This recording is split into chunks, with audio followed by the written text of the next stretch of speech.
since last Tuesday, NBA teams have had 3 scrimmage games in Orlando against other NBA teams. This helped many players and coaches as they could get their rust off for coaches to figure out their rotation during this 8 seeding games and during the playoffs. So which team appeared most ready for the seeding games based off of those scrimmages? Well, the one team I chose was the Miami Heat.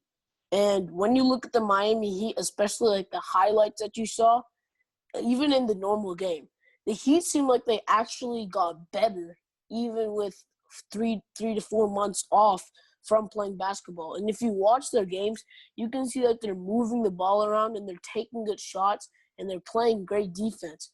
And role players like Andre Iguodala, Tyler Hero, Kelly Olynyk, and Duncan Robinson, they all look like they're ready to step up, and you could see that on the scrimmages. And I think their on-court chemistry is on point, and everyone on the team really just looks good, and they seem focused, and they look like they're ready to win games.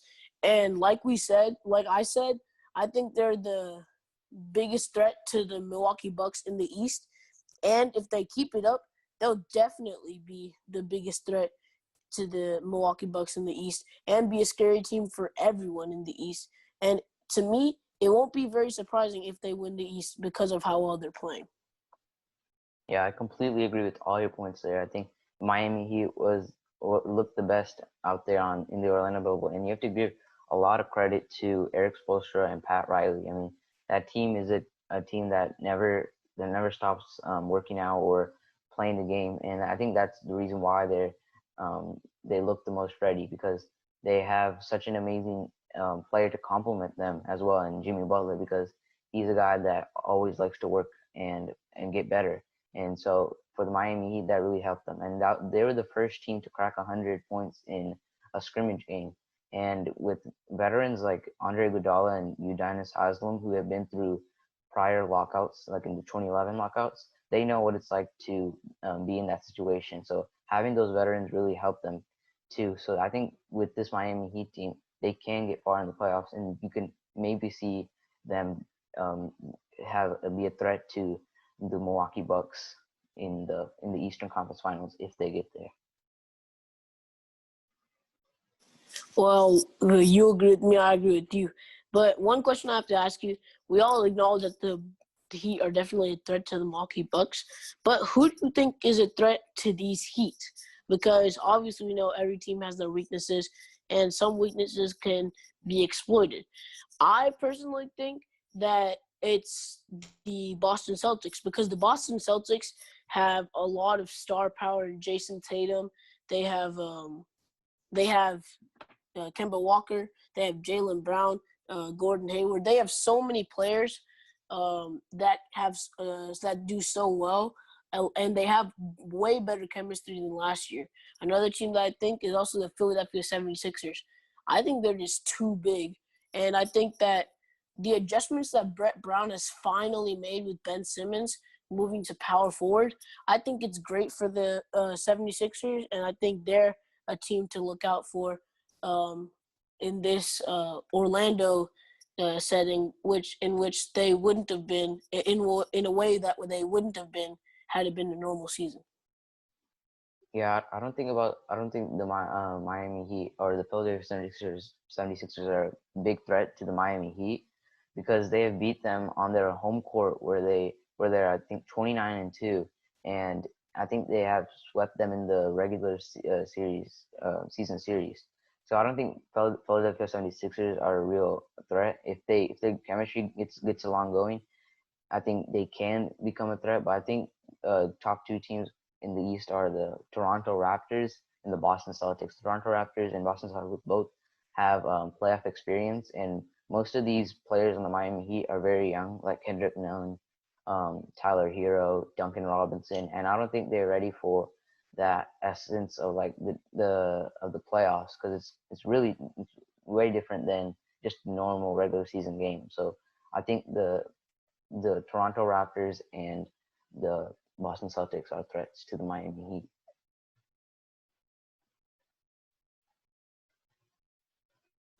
Yeah, I agree with you there. Sorry for the long wait, but who's your second team officially behind the Milwaukee Bucks?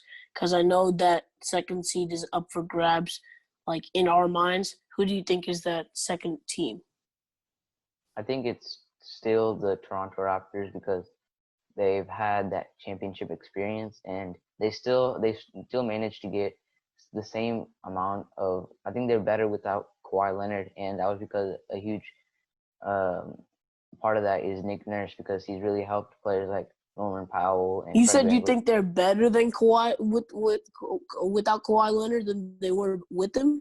I think their record is better without Kawhi, actually. Well, record, yeah, but do you think the team is better? I was confused if you thought the The, team the was better. team the team is not, I wouldn't say the team is better. Obviously, if you Okay, have if okay, you had a superstar, then it yeah, helps you out. yeah, But like yeah. record I just wise, wanted to clear the air there. Yeah, record wise, I'm saying that they were better.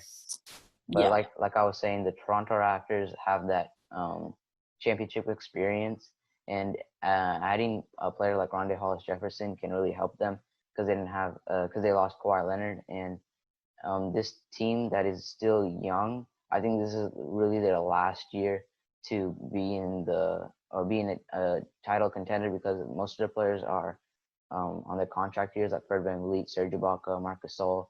So I think this is the Raptors' real last chance if they're not able to re-sign these players.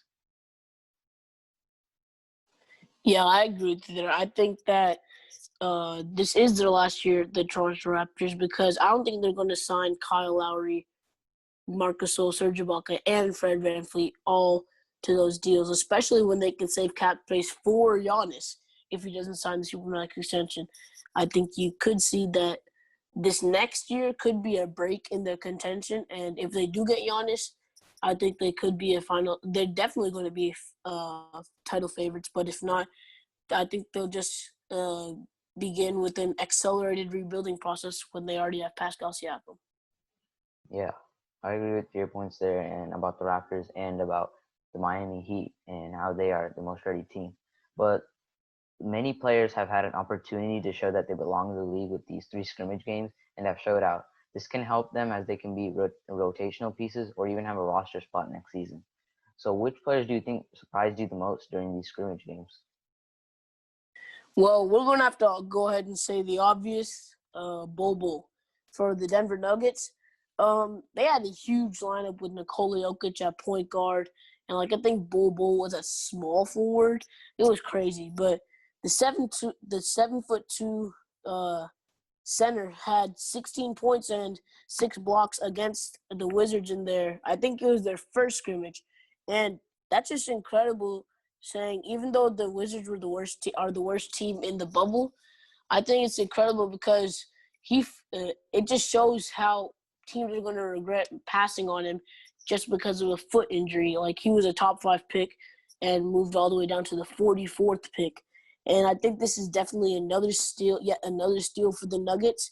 And he just showed everyone how much potential he has because he can dribble, he can pass, he can shoot the 3, protect the rim, and he can attack the basket so well.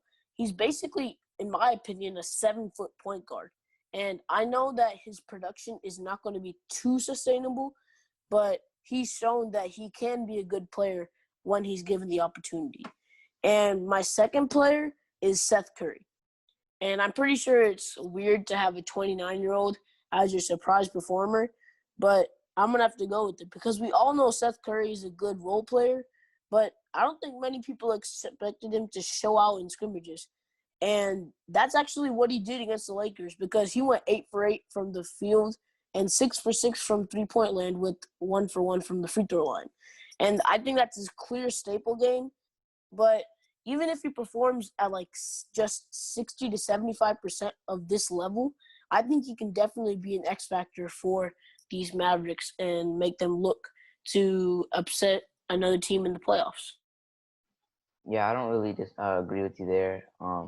And I don't want to downplay Bobo's games, but I think that he had to play those minutes in with Denver Nuggets because mostly all their players were out, like Gary Harris, Michael Porter Jr., Will Barton, Jamal Murray. They were all out. So I think that, I understand that, but the question wasn't do you think that this is performances that you can keep up? It's just who surprised you? Like, I don't think anyone was ready for Bol Bol to like take over in a quote unquote take over this game with these games. Like, even though it might not be sustainable, but I still think he surprised people, right? Yeah, I would say he would surprise me a little, but you also got to realize he was a top five prospect coming into the draft, and Yeah, but I think everyone forgot about him until like these games. Like, I think everyone forgot about his potential and things like that. yeah, I think he was, or he really showed out during that game. But you also gotta realize all the factors that went into it. Like he played the worst team in the Washington Wizards. Yeah. No one's gonna debate that. But the fact is, he still surprised a lot of people, and that's the question. So he's one. That's the reason I chose him, because he still surprised people regardless of the situation. I mean, we're in the weirdest situation right now with the COVID situation. So situation still doesn't prove the fact of the matter. Yeah, I see your point. And to continue with my points that I had, or my other players, Troy Daniels had really stepped up as well. And I wouldn't say he really surprised me because he is a 3-point shooter. So he didn't surprise me as much, but I think he still showed out with the 3 games in Denver. But another player that you might have not heard of with the Sacramento King is Daquan Jeffries. He's been putting up amazing numbers in his limited time, and his plus minus during these first 3 games have been a plus 12, and that might not sound good, but that was the highest on the Kings roster, higher than players like Buddy Hield and De'Aaron Fox. So this guy, Daquan Jeffries, can really help the Sacramento Kings or another team if the Kings won't re-sign him. He might be able to be a good player on another team next season. Well, I'm gonna have to respectfully disagree with you on that point, because really, I'm not saying that he's a bad player, but how many minutes did he play? He played. I'm pretty sure it was less than 15 minutes, and especially even I think it was less than 10 minutes for like 2 of those games, and that shows that you're going to have a good plus minus if you have 1 minute on the court, and if you score 1 basket, that's 2 points. You're going to have a good plus minus on the court, but that doesn't mean necessarily that you surprised people or did a good job. I agree with the Troy Daniels point. I think a lot of people were excited and surprised about how much and how well he shot it. But with your Daquan Jeffries point, I'm not saying he's a bad player, but he's not. He didn't necessarily show enough. Like Bol, I don't think his production was consistent. Is consistently able to do that type of production, but Daquan Jeffries just didn't play enough to surprise many people. He actually played a lot of minutes during these 3 scrimmage games. He played an average about 25 minutes per game, and in his first scrimmage game, he had a plus minus of, I think it was 28 plus 28. So that proves that he was a good player, and he did play a lot of minutes, and that's why he was surprising to me. Okay, my bad. I was looking at the wrong player, but that's okay. But plus minus, I feel like, how do I say it? Like, I don't think it's a correct representation, because I feel like it's it doesn't show like your individual impact on how the team did. Like, I don't think guys if you watch the game, Daquan Jeffries really didn't have much of an impact. Like, you could see the plus minus. But did you come up with any other stats that showed, like, not to try to antagonize your point, but did you find any other stats that proved like he played good or anything like that? I mean, I tried to find more stats, but it was scrimmage games, so they weren't really advanced stats there except the plus minus. Yeah. So that's why I have to go with that.